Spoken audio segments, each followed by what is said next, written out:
Welcome, ladies and gentlemen, to Sports Scoop. I'm your host, Kelly Wilson. And I'm Chantel Bailey. On today's episode, we're going to talk about the NFL, talk about the winless teams as well as undefeated ones. We'll take a look at the WNBA Finals matchup, as well as the Major League Baseball playoffs. Then we'll dive just a little bit into the NBA and see what's going on there. And we also have a special feature with Chris Hobbs from the Atlanta Falcons. All right, so the NFL season is now in week 5. How about those Giants? How about them? How about there being 0-5 right now? Winless. Who would have thought this team that's won 2 Super Bowls in the past 4 seasons has yet to get 1 win? What's going on with the Giants? There is a giant problem going on with the New York Giants. They have no protection for Eli Manning. I don't know what it is. This kid cannot... I don't know. They just don't block for him in the rushing game. And I mean, he's still got that arm. I mean, you're never going to go without that arm. Yeah. But the arm is no good if he can't have time to find his receivers and throw the ball to them. I mean, it's just not going to happen. But I will say this. It was a very close game. They only lost 36-21. So it wasn't too bad. I mean, they didn't get shut out. And they scored more touchdowns in this game than they have in the past 2 games, I think, combined. Exactly. So, I mean, progress has been made. It's just they're still not there yet. And they still have a long way to go for the season. But I don't know. It looks kind of grim for them and Coach Conklin over there. So they need to get it together. Well, I guess we'll see what happens. I mean, the Giants still have a lot of time to recover from this 5-game lose streak. So we'll just see what happens. We'll see. I mean, there's always next week. All right, let's take a look at the WNBA Finals matchup. We have the Minnesota Lynx versus the Atlanta Dream. What do you think about this matchup? This is good. This is actually a rematch. A couple seasons ago, the Dream did play the Minnesota Lynx in the WNBA Finals. Hopefully, the Dream can have a different outcome this time. We all know that they've been to the finals. This is their 3rd time.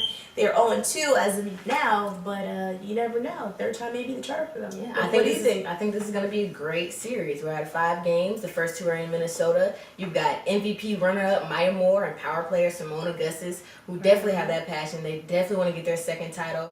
And then, of course, you have Angel McCoughtry and the Atlanta Dream, who are fighting to get over this hump they have of losing in the finals. So it's definitely going to be an exciting matchup. I think so, too. I mean, I can't wait. Hopefully, the Dream can do what the Atlanta Hawks have yet to do, and that's win a basketball championship to the city of Atlanta. Atlanta fans are definitely looking forward to this. Now, the Atlanta Dream aren't the only Atlanta sports team that's in the playoffs. The Atlanta Braves as well are in the Major League Baseball playoffs. They are taking on the Los Angeles Dodgers in the first round of the MLB playoffs, and the Braves had tied the Dodgers 1 game apiece. Now, I will say this. The last game was a little shaky. I mean, they were up 4-1. They had a game in the bag, but they do what they have done so many times before, and that is they let teams back in. So the Dodgers made things interesting by scoring a couple runs late in the game to make it 3-4, with runners, I believe, on 2nd and 3rd base at the time, with a couple outs. But the Braves, they found a way to win the game. But like I said, it was too close for comfort. Definitely a close game, but the Braves did come back, winning that game 4-3 with some impressive defense to hold it out. I will say that the closer did shut it down towards the end. But like I said, the Braves, I don't know what it is, but I feel like they always forget the fundamentals, or they forget how well they were playing in the regular season. It doesn't always carry over into the postseason. But who knows? 2013, it may be their year. I mean, they shut it down in the regular season. Who's to say they can't do it in the postseason? I think they definitely have a good chance. Well, they take on the Dodgers over on the West Coast, over there in Los Angeles. So we'll see if they keep on this momentum from this past game. So the next 2 games will be in LA, and then Game 5, if necessary, will be back in Atlanta. Hopefully, Atlanta will drive it home. In the other playoff games, the Pirates are taking on the Cardinals, who are winning, tied it up 1 apiece. Also, the A's and the Tigers are tied up at 1 apiece, and the Red Sox are leading the Rays 2-0. Diving right into the NBA, first up we have Derrick Rose. Been out of the game for about a year now. Fans are excited about this. He played his first game. Very impressive coming off a knee surgery as he did. So we're excited to see what he can do for the Bulls this season. Me too. I mean, I want to see how sturdy is that knee. Like, can he run? Can he jump? Can he dunk? Can he do everything that he was doing? Did he lose anything? Only time can tell. Well, we'll see. I mean, the season's about to start. Like you said, he did pretty good in that preseason game the other day. 13 points in about 20 minutes or so. So, he put up some good numbers. So, we'll see how he can do for a whole season. Now, with the start of the NBA season, we all know that NBA 2K game always comes out. And this season is no different. I'm still waiting on my copy, actually. I mean, I'm still waiting on mine too. I mean, who has money like that? I know I do.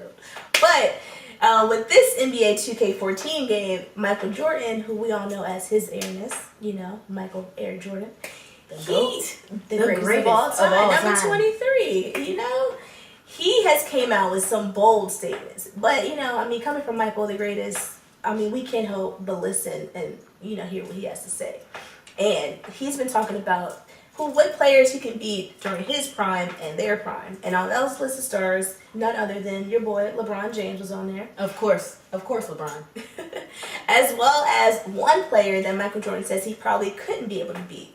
And that player is Kobe Bryant, who Michael Jordan has said the reason why he couldn't beat him is because he steals all his moves. I think it'd be kind of hard to go against yourself, But I guess hearing those words coming from MJ, that can't help but, pump up Kobe Bryant, you know what I'm saying? Did we get a response from Kobe? I haven't seen one, but, I would love to hear what Kobe has to say.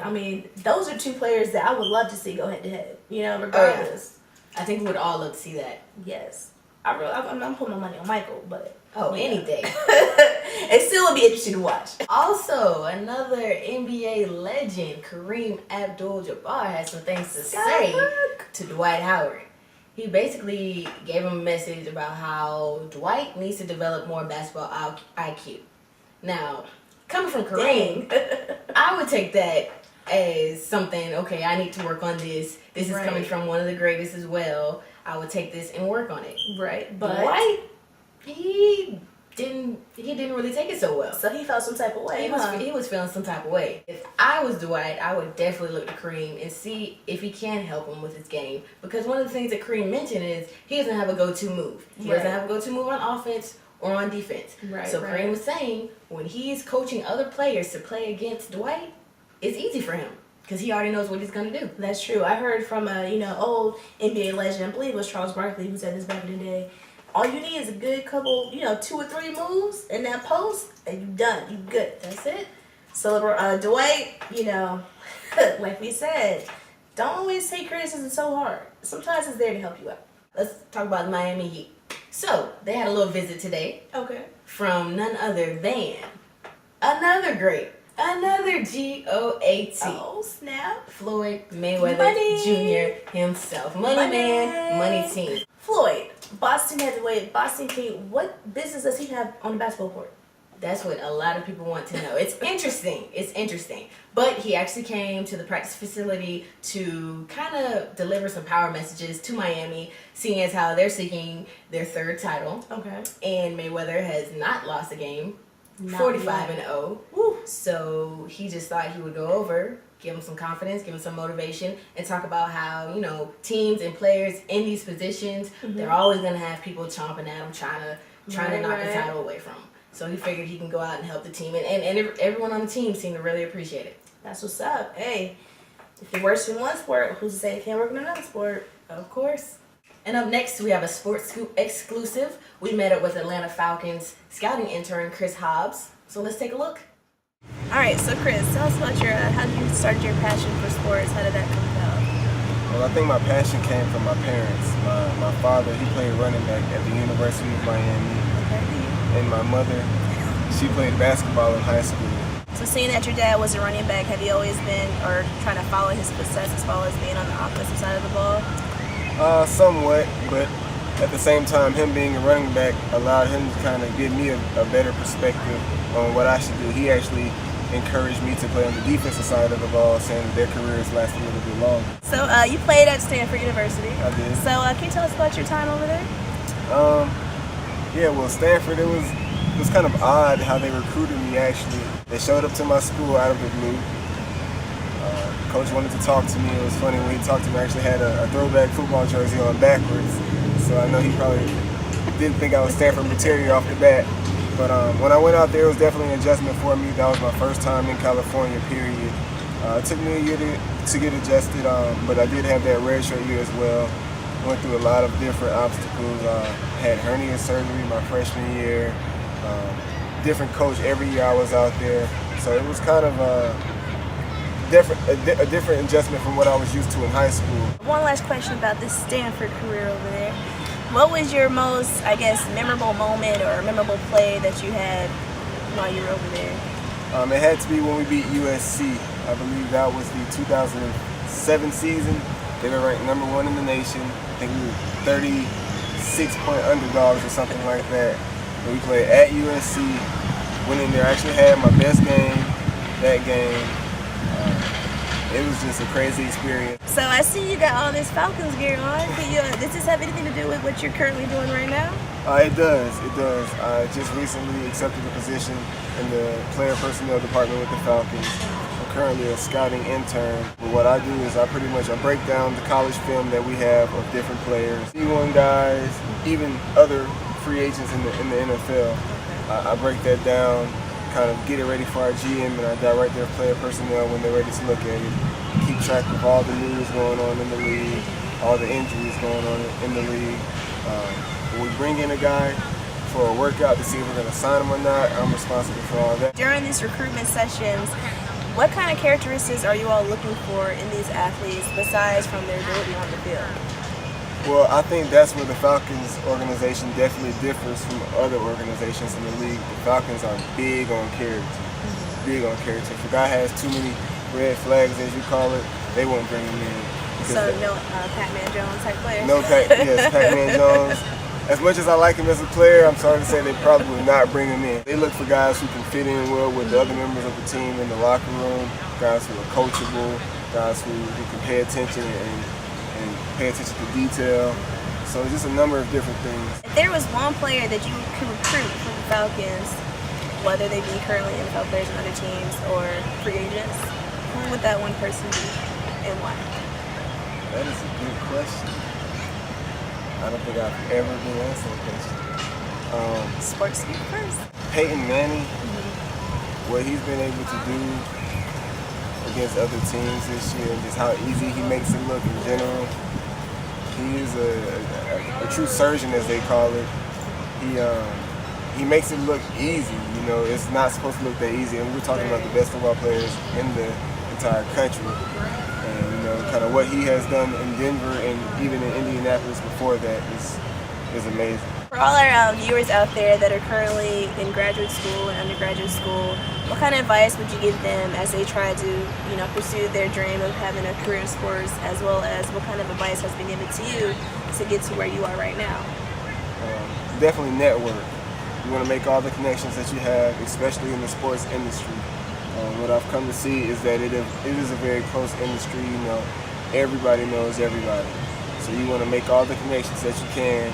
And, whatever job you're currently doing, do that to the best of your ability. Try to get in sports at the same time while you're doing that so you can gain experience. All right, well, Chris, I appreciate you coming out tonight. Thank you for those words of wisdom. And I know I'm going to be taking it to heart. I hope you all will too.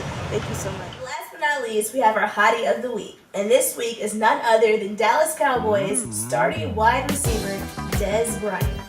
Yum. This week, the Cowboys took on Denver Broncos' Peyton Manning and company. Dez Bryant has 6 receptions for 141 yards and 2 touchdowns. Woo! That is one fine man. Looking good, Dez. Hey! That concludes this episode of Sports Scoop. I'm your host, Kelly Wilson. And I'm Chantel Bailey. And we'll see you next time. See ya.